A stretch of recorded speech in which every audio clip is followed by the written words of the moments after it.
80% of adults in the UK have some form of gut or digestive symptom each year. People always think about food. Yeah, food can be a driver of that, but the number one driver is stress. All of us feel stress. What is stress? What is it? The stress response at its core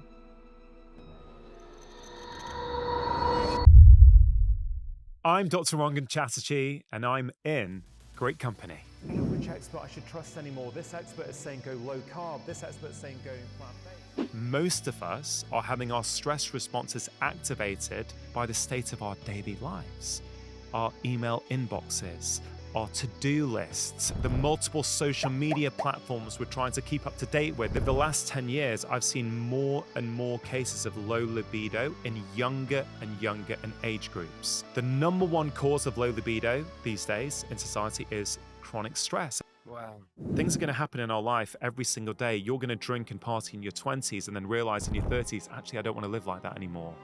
That's okay, because you can either look back with regret and guilt and shame on that, or go, wow, that's who I was at the time. That's who I thought I needed to be to fit in. And how do you then look at life in a positive way? If you're constantly consuming information from the outside and you're not allowing your innermost thoughts to come up. What? Oh, hey guys, welcome back to Great Company. Today's episode is really exciting because we have Dr. Rangan Chatterjee on the podcast, which is going to be insane. Now, Rangan is an amazing guy. He's a podcast host, he's an author, he's a guru in the health and wellness space. You've probably listened to his podcast before. Anyway, I chatted to him, and it's one of these episodes where it's like so much amazing information that you almost want to write them down. So if you have a notebook next to you, get it out and get ready to jot down notes, because some of the things that are going to come your way are going to be insane. Now, if you haven't subscribed to the show already, please you just click that button. It does us wonders. I cannot tell you, if you like this show and you think it's good and you enjoy it, click the subscribe button and let us know in the comments what you think of the episode and what guest we should have on next. Okay. Enjoy this episode of Great Company with Dr. Rangan Chatterjee. Stress, right? All of us feel stress. What is stress? What is it? The stress response at its core is about us feeling safe. Okay, let's go back 100,000 years ago. Right. You're just hanging out, doing your thing in your tribe, a lion approaching, right? Or you just see it out the corner of your eye. In an instant, your stress response kicks into gear. So what happens? All kinds of things happen that are there for the singular goal of keeping you safe. Okay, your blood sugar starts to go up, so more glucose can get to your brain. Your blood pressure goes up, so more oxygen can get to your brain. Your blood becomes prone to clotting.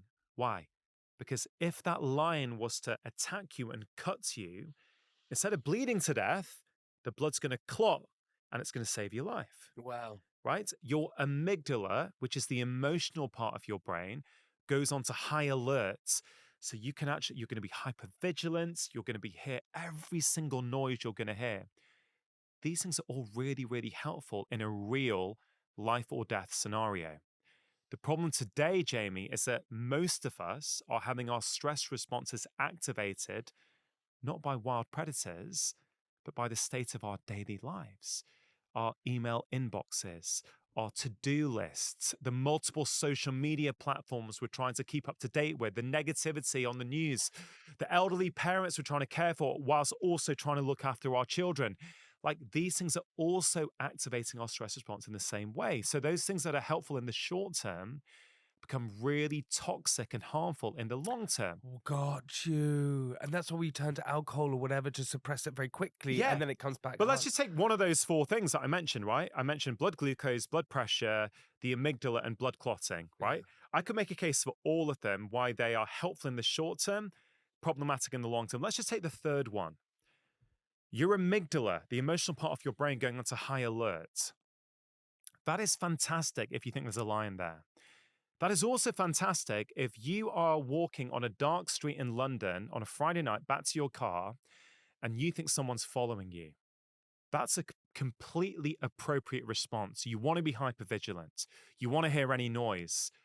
But if that's what's happening to the state of your daily life, that's what we call anxiety, right? The stress response is there for a reason. I mentioned a few things that get switched on when we're stressed. But there's two things that get switched off, which are really important. Number one, your gut. Yeah. 80% of adults in the UK have some form of gut or digestive symptom each year. People always think about food. Yeah, food can be a driver of that, but the number one driver is stress. Think about it. When you're stressed, and most of the population is chronically stressed these days, your body thinks that there's a predator approaching, right? So you switch off your digestion because that is not necessary in that life or death situation. It's not necessary, right? So many of my patients over the years, the way I've helped them with their digestive symptoms like heartburn or bloating or even constipation could offer me to help them with their stress. So there's a breath practice that I used with patients for years called the 3-4-5 breath. You breathe in for 3, you hold for 4, and you breathe out for 5. Right? Why does that work? Because anytime, Jamie, your out breath is longer than your in breath, you switch off the stress part of your nervous system and you activate the relaxation arm of your nervous system. So I've been using that with patients for years who've got anxiety. Very, very helpful in the moment for people who feel stressed or anxious. If any of your listeners have kids or are kids themselves, like teenagers getting nervous at school before exams, this is game changing. I've got some patients who do that for 1 minute before they eat. They no longer get digestive symptoms, right? Because breathing changes your nervous system. So your gut gets switched off. Here's the other thing that gets switched off, your libido, right? I've been a doctor for 23 years, Jamie, and I would say over the last 10 years, I've seen more and more cases of low libido in younger and younger and age groups. The number one cause of low libido these days in society is chronic stress. And think about it. If your body thinks that you're having to run away from a tiger because it's chronically stressed, it's not a priority to be able to chill out and procreate with your partner. It's not. It kind of makes sense when you understand the stress response. And actually, low libido, people laugh about it. This is really, really serious, right? It really affects the way people feel about themselves. It affects people's relationships. And chronic stress is one of the key drivers. One of your chapters, you talk about embracing discomfort. Why is it bad to be comfortable all the time? Firstly, you've got to understand that humans are wired for comfort, right? So we can't have any guilt or shame when we think about our comfortable lives, right? So the reason we've had all this evolution, the reason why we have these beautiful homes now, and we have central heating, and we have all these great things now that the way we live today, the way even someone, like a middle earner in society, the way they live today is better than kings used to live 200 years ago, right? We forget that, right? Because we always compare ourselves to how other people are living. But humans are hardwired for comfort. We've always done things to make our lives easier. But something happened about 40 or 50 years ago where we're now living lives that are so comfortable, physically comfortable, that they're now starting to kill us, right? What? They're killing us, right? You don't get all these conditions that we struggle with, let's say type 2 diabetes, obesity, even the rates of anxiety and depression that we have. You don't see these things to anywhere near the same degree in traditional societies where we have uncomfortable lives, where you have to go out each day to get your food, bring it back, cook the food. Because let's take the extreme example. We can sit at home now. If you're able to work from home, you can literally sit on your bum all day, right? Work while sitting on your bum, order beautiful, delicious food that's cooked for you and is warm and tasty that comes to your door. You can order light bulbs, you can order literally anything you want without having to do anything. That is comfortable, right? I'm not saying there aren't, people aren't struggling with their lives, but I'm saying physically, we've never had it that good, right? So why are so many of us that are sick? Because we need a bit of discomfort. Discomfort is good for us, right? It helps us feel that we can overcome things, right? One of the things I will do with patients who've got anxiety and or depression, one of the things I'll do is I'll say, guys, we need to do one thing each day that you can repeat. So I'm a big fan of 5-minute actions. I do a 5-minute strength workout every single morning. and I've rarely missed a day for 5 years, is because I follow the two most important principles of behavior change. Number one, you make it easy. If you make something easy, you'll do it. Rule number two, you stick on that behavior onto an existing habit. So a habit is a behavior that you do without any conscious thought, right? So I make coffee every morning at 5:30, right? I don't need my assistant to phone me up and remind me, hey, Rangan, don't forget to make your coffee today, right? It's a habit. So what I do is I weigh out the coffee, I put a timer on for 5 minutes, and in those 5 minutes, I do a strength workout in my pajamas. My 5-minute kitchen workout is a habit. It shows me every single morning, Jamie, no matter how busy I think I am, I still found 5 minutes for me. That is priceless. It's something you could call that a discomfort. It's much easier for me to sit there, scroll Instagram with my coffee, right? Yeah. But I don't.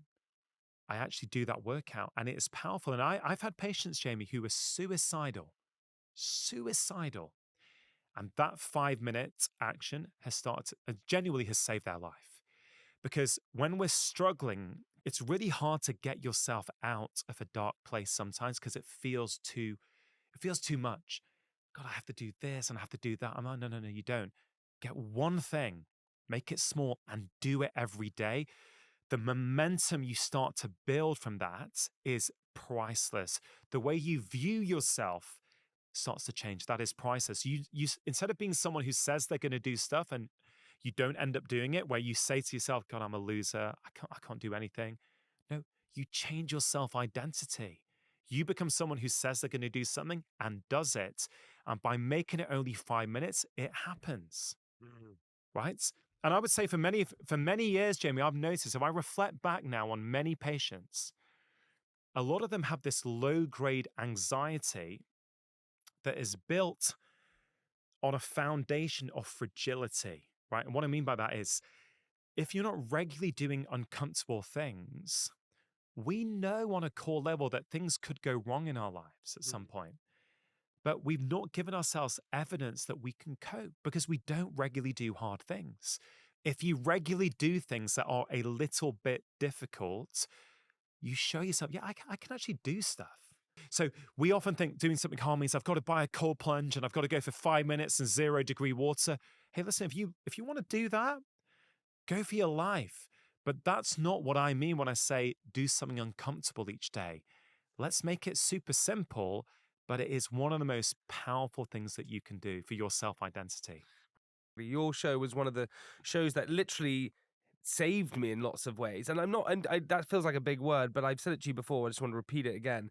I was going through a really tricky time, didn't really understand my anxiety, didn't understand what was going on. Listened to one of your episodes and I was hooked, and it just helped me through. Yeah, dude, it was amazing. It was incredible. But we can talk about that later. Back to me. So you listened to my Alain de Botton one. I did. So what do you think about the episode? I thought it was brilliant. I think you open from what I remember I think you open with what's the meaning of life. Yeah. I thought that is, and talk about getting straight into the crux of the issue. I thought that was a great opener. I have a slightly different perspective on a couple of things that Alain said. Yeah. Which, if you're open to it, I'd love to discuss. I can't wait. I think Alain was saying, and I don't want to misspeak for him, but if you meet someone who doesn't have regrets, you should be a little bit suspicious. I think he said something to that effect. Like, regrets are good for us. We should be looking back and going, oh, we should have done something differently, or I could have behaved slightly differently. And interestingly, when you spoke to Robin Sharma, who I've also spoken to, he had a much more similar perspective to me, which is a life of no regrets. Yeah. And I believe that having regrets is a form of perfectionism.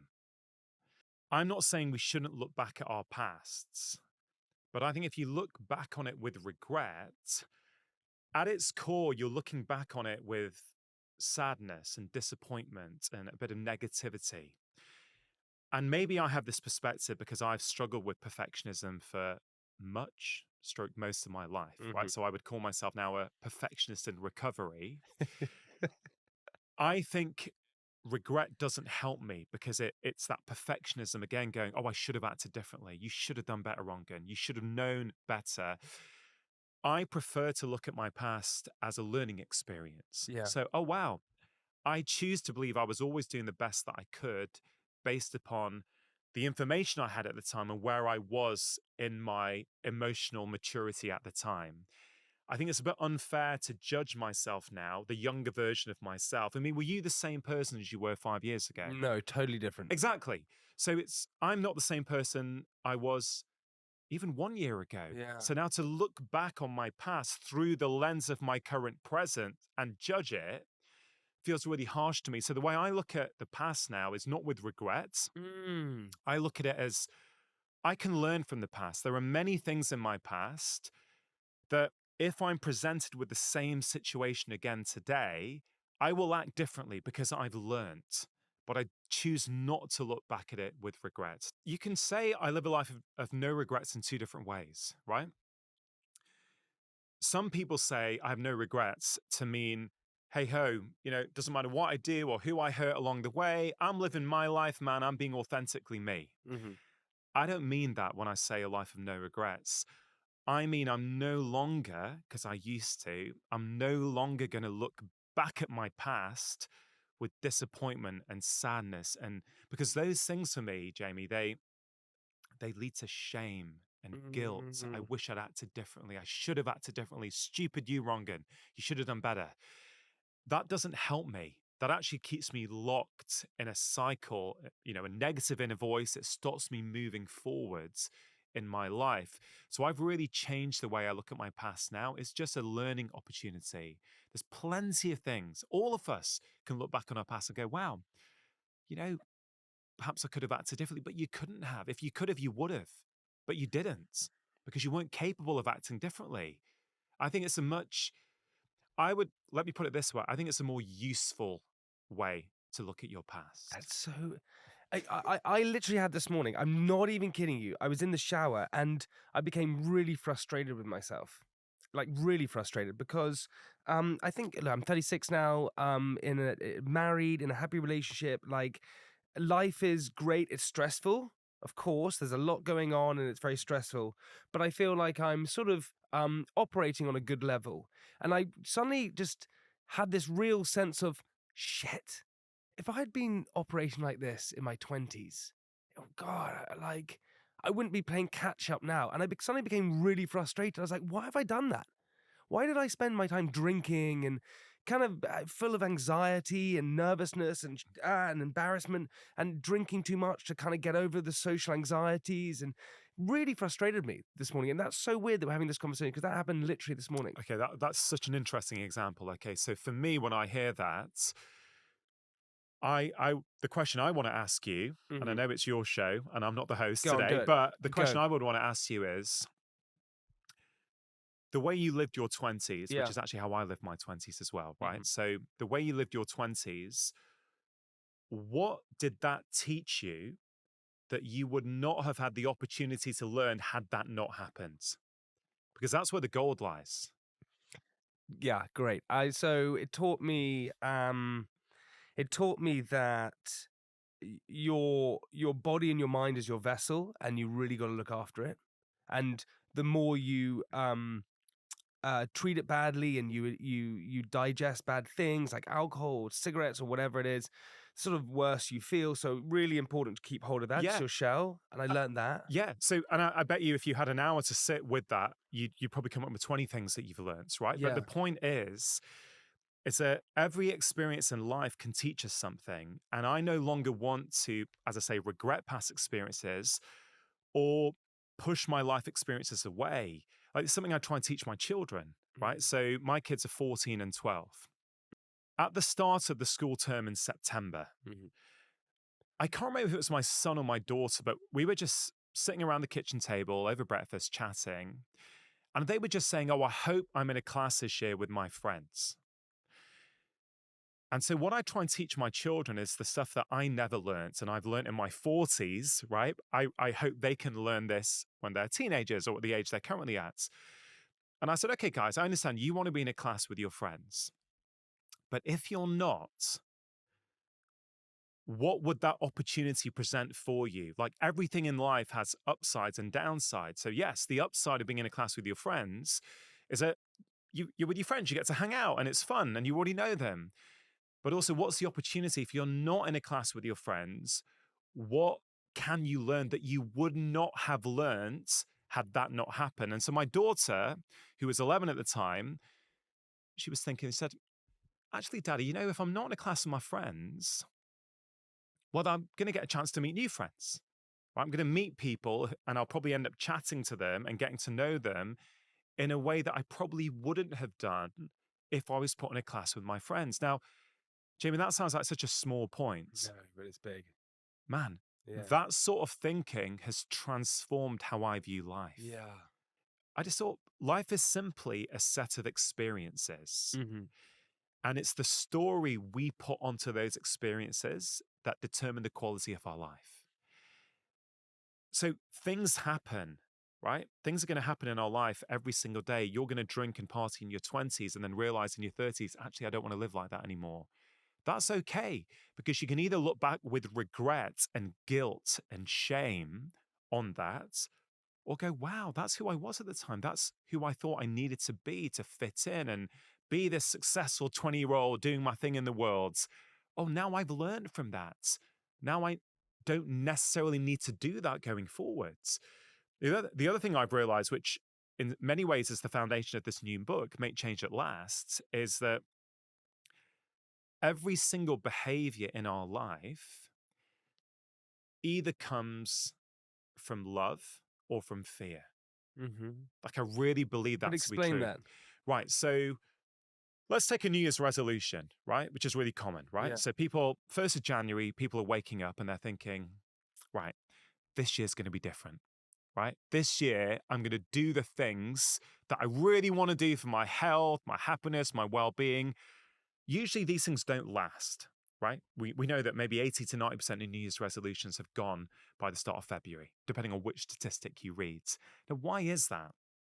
I think it's because a lot of those New Year's resolutions come from the energy of lack or fear, right? We feel that we're not enough in who we are, right? My abdomen, my tummy is not where it should be. Like, I don't like who I am. So I'm going to try and overcome that by punishing myself in the gym and cutting out all the sugar and, pushing through. Basically, we're trying to overcome the person who we think we are. And that's why they don't last, actually. Yes, we can talk about behavioral change tools, which I write about a lot. For sure, they can be helpful. But ultimately, if you go to the real root cause, like if you're trying to overcome something, like they're not going to last in the long term. Whereas if you come from an energy of what I would say is love, joy, empathy, cooperation, I like who I am today, actually, and I want to engage in some behaviors that are a reflection of the fact that I actually like who I am, right? And I know it sounds ridiculous. We should all like who we are, but I don't know. Like, I think as Brits, sometimes we can't say that. We can't say I like who I am. I love who I am. That, to a British guy, it just doesn't roll in this country that well. Do you know what I mean? Totally. If you're someone right now who's listening to this and they're saying, my life is stressful, my boyfriend, my wife, my girlfriend have just left me, or my dad just died, or my mum just died, and the job I just got, and it's one thing after another. And it's very hard to just sort of look at life and go, you know what, it's okay. And Yeah. these things keep happening to you. How do you then look at life in a positive way if you'll keep being hit with these tidal waves of disasters or upset? Great question. Okay, so it took time, right? It's not as if I could just hear a podcast and go, oh, I get it. I frame my whole experience of life. Okay, I'm going to reframe everything. No, it took a bit of time. You do get emotionally triggered. So what I would say to that person who's struggling, right? Let's say they're getting constantly hit by negative experience after negative experience. The first thing you need to do is create a bit of space in your life. I mean, time with yourself where you're not getting external inputs. So we're living in a world now, Jamie, where we're getting bombarded with information, right? We wake up and many of us, most of us, the first thing we do is go on our smartphones, we go into social media, we go into the news, we go into email. Now here, what I'm trying to say is that You can live your life how you wish to. It's not for me to tell you what you should or shouldn't be doing. But there's a consequence to that. If you're constantly consuming information from the outside, even good quality information like this podcast or my podcast, right? You're still consuming from the outside and you're not allowing your innermost thoughts to come up. And so we're not hearing what our body is there to tell us, Yeah, right? but that can be scary for some people, It right? can be scary. Yeah, totally. But it doesn't mean we shouldn't lean into that, right? You will never change your life for good in the long term unless you can actually sit with your own thoughts at least for 5 minutes. So let me give 2 practical ways that people might be able to do this. I start each day with a morning routine, but the way I end that morning routine is by answering 3 questions. And hopefully this is a really nice practical take home for your audience. The first thing I ask myself is, what is one thing I deeply appreciate about my life? So let's think about that hypothetical person you put to me who's constantly being hit by bad things in life, job losses, their girlfriend's just left them, or whatever it might be, right? You probably know this, Jamie, but the human brain has a negativity bias, right? What does that mean? Right. What that means is that we are hardwired at a deep core level to look at the negatives. That is what has kept us alive for hundreds, thousands of years, right? Very simply, 100,000 years ago, you had to know when you're with your hunter-gatherer tribe, if that rustling in the bush, you had to know whether that was the wind or a tiger. And you were handsomely rewarded by overreacting, right? If it was the wind, but you thought it was a tiger and you took aversive action, no problem. You live, right? If you thought it was the wind when it was a tiger, well, you got a problem. You probably die or someone's got seriously injured. The problem is for many of us now, we're living in much safer worlds. Not everyone I acknowledge, but many of us are. And so that negativity bias starts to work against us. So we then focus at the end of the day on everything that went wrong. But actually, no matter how bad your life is, I guarantee there's at least one thing that you can be grateful for. And we know from the scientific research that regularly practicing gratitude, it helps lower anxiety. It helps lower depression. It improves your focus. It can reduce your perception of pain, right? There's some studies which show if you write a gratitude letter for 5 days, that's it. Even 3 months later, it has been shown that you are happier, right? So even if your life is bad, start off each day with that one question. It really is that powerful, I promise you, right? Wow, that's simple and that powerful. That's the first question. Second question I ask myself each morning is, what is the most important thing I have to do today? Now, again, we're living in a world, Jamie, where our to-do lists are never done. When was the last time you completed your to-do list? Ages ago. Yeah. When was the last time you cleared all your emails? Ages ago. Yeah. I mean, even let's say in a fictional life that somehow after this conversation, you actually cleared your entire email inbox and replied to everyone. You could then go and make a cup of coffee and have a break. You could get 30 emails in those 20 minutes. There's nothing you can do about that, right? So we're living in this world where our to-do lists are never done. So we always feel as though we're struggling. We're never completing anything. This question, as I write in my new book, is the anti-busyness question. It makes you decide every morning, what is the most important thing I have to do today? For the next 7 days, if you answer that question every morning with your morning tea or coffee, if in 7 days you don't feel any better about yourself and the quality of your life, you know what? Stop doing it. Say that doctor was talking utter rubbish. I'm not going to listen to anything he has to say. But I've been doing this myself. I've tried it out with hundreds of patients and loads of my Instagram followers over the past 2 years. It is transformative. Because it's so simple. You're so right. Because and it's so.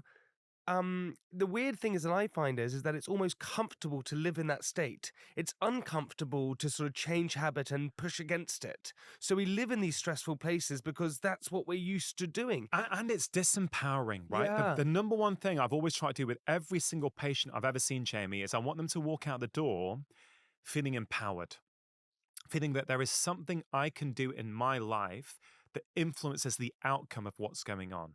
So many people, Jamie, They need the world around them to go perfectly. They need there to be no traffic, there to be no queue when you go to the supermarket, right? Hey, listen, I love it when all those things happen. But if I'm dependent, or as I say in the book, if I'm reliant on those things happening in order to feel good, then actually I'm putting my internal well being in things outside my control. And actually, that's a very vulnerable place to be. And when people really, really get this, Jamie, there is a state of calm and peace on the other side. What were you, I suppose, running from? And when was the realization that actually was the wrong thing, and actually loving yourself and who you are was the answer to it? So I was the child of Indian immigrants to the UK, right? So dad came to the UK in 1962. Mum came in 1972 with a view to having a better life, right? Now, I can remember Jamie being maybe 6 or 7 years old and walking home from primary school and coming in the front door and telling mum and dad, I've got 19 out of 20 in this test. Mum and dad would never say, well done. They would always say to me, what did you get wrong and who came top? Now, I want to be really clear here. I am not blaming my parents here. It just isn't helpful. So I've been on this process for a number of years now, probably since my dad died in 2013, if I'm honest. That's the first time I started to stop looking outward for answers and start going inwards. So if you think about it from mum and dad's perspective, they come to the UK, they face various elements of discrimination. So in their head, the way that they avoid their children having the struggles that they had is you become a straight A student, you become a doctor or a lawyer, and your life is fine. Right? That's the immigrant mentality. Certainly in a lot of Indian families, that's the mentality. And if you think about it from their perspective, it kind of makes sense. Because it creates security. Creates security. They think, oh, we want our kids to be secure. Get a good job like being a doctor where you're respected by people around you. You have a secure income and pension. So this is why it's a bit of a cliche, but you will know how many doctors exist in the UK from Indian backgrounds, because we're very much brought up where that is something that is put on a pedestal. The problem was for me, and I didn't realize this till a few years ago, Jamie, little Rangan takes on the belief at the age of 6 or 7, I'm only loved when I get full marks. I'm only loved when I'm top of the class, right? So here's the problem. If you ask any of my close friends, Jamie, they will tell you Rangan is one of the most competitive people they know. But I'm not anymore, Jamie. I was, right? But being competitive, it wasn't who I was, it was who I became. So if you think about it, if I only think that I'm going to get validation and love when I'm top dog, that's going to drive me to be competitive. And I think for me, I really realized this over the last few years because, you know, like you, Jamie, I've ticked a lot of the boxes of societal success, right? I've, you know, got 5 Sunday Times bestsellers. I have a mega global podcast. I'm a doctor. I'm a professor at Chester Medical School. I've got all these ticks. But I realized after a couple of years of having all these ticks that, oh, it doesn't fix the inner discomfort. It doesn't make you feel any better. And I know that sounds, I don't know how relatable that is, but I think we've all got our own version of that. Made you feel a little bit better. Well, funnily enough, it did for my first one. Yeah, and then it goes. Then it goes. Wow, how crazy is that? It goes. Suddenly you realize on your third, you're like, oh, wow. This comes and goes. That arrival fallacy that, oh, you get there and somehow things are going to be great. So I feel in some ways I needed the success to teach me that it doesn't make you happy. But there must have been a moment within you that you were suddenly like, I've done another podcast, or I've hit another milestone, or I've done another book and it's been successful and I'm still not happy. There must have been a moment where you were like, my usual way of working, my habitual sort of way that I am, that isn't changing my core, isn't making me happy. Exactly. So what was that moment? What was that tidal wave? Was it slow progression, or was there a moment where you're like, I need to change this? I look, the one big moment was when my dad died, Yeah. right? But I don't think that was it. That was the first time where I had to go, wow, like whose life are you really leading, Ronkin? Is it your life or someone else's life? I think it's a lot of slow steps, a lot of mini breakthroughs along the way. I would say my podcast has been a huge help to me, Yeah. for sure. You know, there's been many episodes that have been quite transformative for me. Mm. But I think the one, probably the most powerful conversation I've had in my life, both on and off the mics, Yeah. was with a 93-year-old lady called Edith Eger. You know, we get the messages that we need when we're ready, right? I was ready for that message. I was already on that path, but a few things she said to me in that conversation completely changed my perspective on life. Okay, so can I just walk you through what those Love it. things I were? can't wait. Right. So when she was 16 years old, she was growing up in Eastern Europe. She was really excited because that night she had a date with a boyfriend. So she was trying to think, what dress am I going to wear tonight? Anyway, they get a knock on the door, and her mum, her dad, and one of her sisters gets put on a train to Auschwitz concentration camp. Within 2 hours of getting to Auschwitz, both her parents are murdered in the gas chamber. About 1 hour later, Jamie, she gets asked to dance for the senior prison guards. Right, so this is a 16-year-old girl. She's a very good dancer. They know that. Her parents have been murdered, and she now has to dance and perform for these senior prison guards. Okay, it's awful, right? The first thing that she said to me in that conversation that I've never forgotten is this. She said, Dr. Chatterjee, I never forgot the last thing my mother said to me. She said to me, Edith, nobody can ever take away from you the contents that you put inside your own mind. So then she tells me, Jamie, when I was in Auschwitz and dancing, I wasn't dancing in Auschwitz. In my mind, I was dancing in Budapest Opera House. I had a beautiful dress on. There was an orchestra playing. There was a full house. It was wonderful. And I thought, okay, this is pretty insane that she's actually in a concentration camp, but in her mind, she's somewhere completely different. And then, Jamie, I have to say, the final word she said to me, I really feel they are tattooed onto my soul. She said, Rongan, listen, I have lived in Auschwitz, and I can tell you the greatest prison you will ever live inside is the prison you create inside your own mind. And Jamie, the penny dropped for me. In that moment, I'm not kidding you, right? The penny dropped. I thought, oh my God, that's what we all do. We go around the world and we create these self-defeating stories. Oh, that stupid person. They shouldn't have cut me up in the street like that. My boss was ignoring me. They shouldn't have sent me an email like that. We create these stories and it puts us in a mental prison. And actually, Edith has heavily influenced this new book of mine, Make Change At Last. How do we actually make changes that last in our life? It's by understanding that we get to put a story on every single situation in our life, right? So let's say, Jamie, you're driving to work, right? So you're in your car, you're driving along, and you're running a bit late. So you're trying to get there. And let's say another driver cuts in front of you. My God, stupid driver. They need their eyes checked. They shouldn't have a license. Can't believe they did that. Okay. If you act like that, as I used to, so I'm not judging anyone, I used to have those reactions. What we don't realize is that we're creating emotional stress in our bodies by our response. And that emotional stress is not neutral. You will have to neutralize that emotional stress in some way. How do we tend to do it? Sugar, caffeine, an extra glass of wine.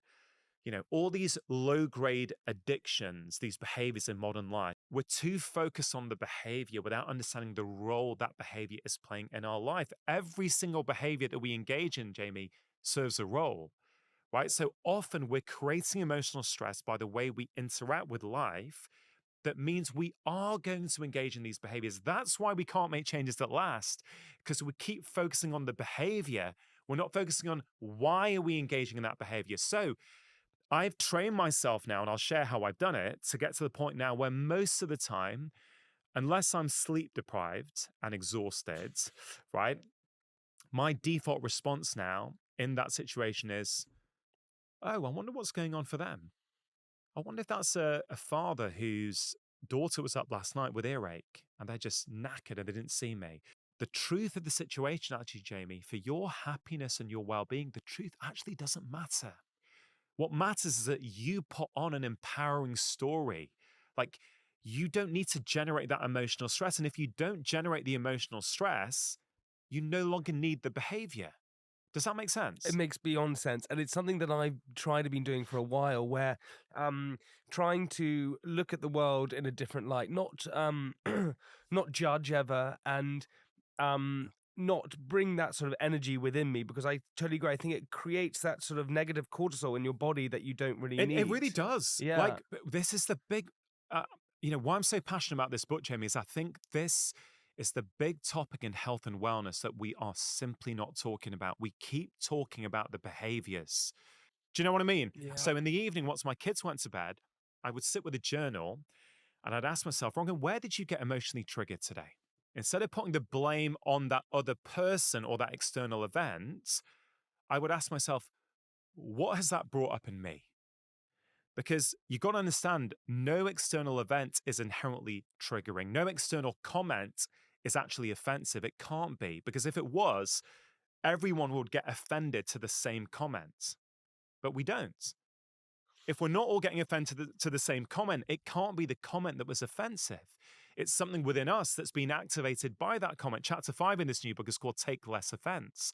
And I make the case in that if you can train yourself to take things less personally, which you can very easily, and not take offense and go, wow, in a world of 8 billion people, actually, of course, not everyone's going to see the world in the same way as me. Isn't it interesting? What must have gone on in that person's life to mean that they have that view of the world? And why I'm so passionate about this idea, Jamie, is you just start to interact with the world with an energy of compassion. You're trying to understand people instead of judging people. It doesn't mean what they're doing is necessarily right or you have to agree with. Let me be really clear on that. Yes, some people actually are not behaving that nicely and they're leaving some quite vicious comments, right? I understand that, but I'm saying if you can train yourself to first of all go, why is it that they think like that? It changes your relationship with that event, and ultimately it changes your relationship with life, and you will be happier, you will be calmer, and you'll be a lot healthier as well. I cannot wait for people to get this book and for them to change their lives. And to, as you said, what's so amazing about it is the fact that everything in there is free. You can just do it, which is so incredible. I love that. We like to end the episode. Oh man, I know, I thought we were warming up. I'm so sorry, dude. I thought we were warming up. We're just starting. Dude, honestly, and your little insights that you're going to give for people are just going to be incredible. And I want to caveat, this world is full of stress and anxiety and pressure and all those things. But if we can separate ourselves, as you said, and have these moments by ourselves and really understand what we're dealing with, that is going to save so many people. It's incredible. It really is. This stuff is powerful. Honestly, and I would just say, try it. Give it a go. Are you ready for your final 8 questions? I'm ready. I'm gutted it's the end already. I know, well, maybe we'll have to do a part 2. I would adore that. I'll hold you to that. Okay, here we go. What's a saying or phrase that always makes you smile or cheers you up? Daddy, I love you. Come on. Best compliment anyone's ever given you? When people stop me and say, that last podcast episode, Rangan, has changed the way that I parent my children, that makes me really happy because that has so many ripple effects. It's not only that person, it's that child. And then that, of course, as we've already mentioned, that influences the adults who they're going to become. Love that. That's great. What scares you most about yourself? Like, speaking really honestly, I'm not sure I can say there's anything that scares me anymore about myself. And the reason I say that, and I think it really fits with the content of our conversation, I look at all behaviors that I have. When you go in then and you understand yourself better, there's actually nothing scary inside. So yeah, if I'm honestly, hand on heart, trying to speak honestly to you today, I don't think there's anything within me that scares me at the moment. I love that. When was the last time you cried and why? I cried 2 days ago. Mm-hmm. I was in my podcast studio. I had a guest called Sahil Bloom in the studio. He was over from America. And during our conversation, I started to share stuff about my parents. I've had to really confront over the last 2 years the reality that in the not too distant future, I won't have any parents alive. And although I'm okay with everything the way it is and I feel a sense of peace, I think when I just said that out loud 2 days ago, which I hadn't really thought about, or even as I'm saying it to you now, yeah, I'm even crying now as I'm saying it. Just what will it feel like to exist in the world and not have mum or dad? I don't know, but I don't think it's going to be that long. I'm sorry. It's one of those things at the moment that I, for some reason, I'm just obsessing over as well. It's so because it never really becomes a reality until it is, and that's what's so scary. You don't think about that thing happening until it actually happens. Yeah. And thank you for being so vulnerable, because honestly, it's coming from you who's so put together and understanding and things like that. To show your vulnerability is so powerful. It really is. What's something you can't let go of? Like I've just got a thirst for learning. I'm really curious, right? That's why 7 years into my own podcast, like I can't wait for the next 7 years. Like I handpick every single guest on my show. And my criteria is, do I want to sit across this person for 2 hours and go deep and learn? If I do, great, let's have them on. If I don't, they're probably not the right guests for my show. So I have this real thirst for learning and I can't let go of that. Oh my God, I love that. What's your guilty pleasure? Probably my love for Bon Jovi. There we go. What turns you off? Rudeness. Same as me. 100%. Yeah. What turns you on? Generosity and kindness. That's a great answer. What do you like most about yourself? Maybe that generosity and kindness. I think I am a kind person. I think I generally treat people, I think I treat everyone with respect. Bonus one. Your favorite quote that you live by? It's probably a Viktor Frankl quote. Between stimulus and response is a space. And in that space is your power to choose your response. And with that response comes your freedom. I didn't get that word perfect. So Viktor Frankl fans, please forgive me. Pretty good, right? though. But the essence of that quote is probably the most important thing in terms of how I view my life. It goes to what I said before. Life is simply a set of experiences. And it's the story we put onto those experiences that ultimately determines the quality of our life. Thank you so much for coming on Great Company. It's been fantastic. You've been amazing. Hey, Jamie, man, I love you. I love your energy. I love what you're doing.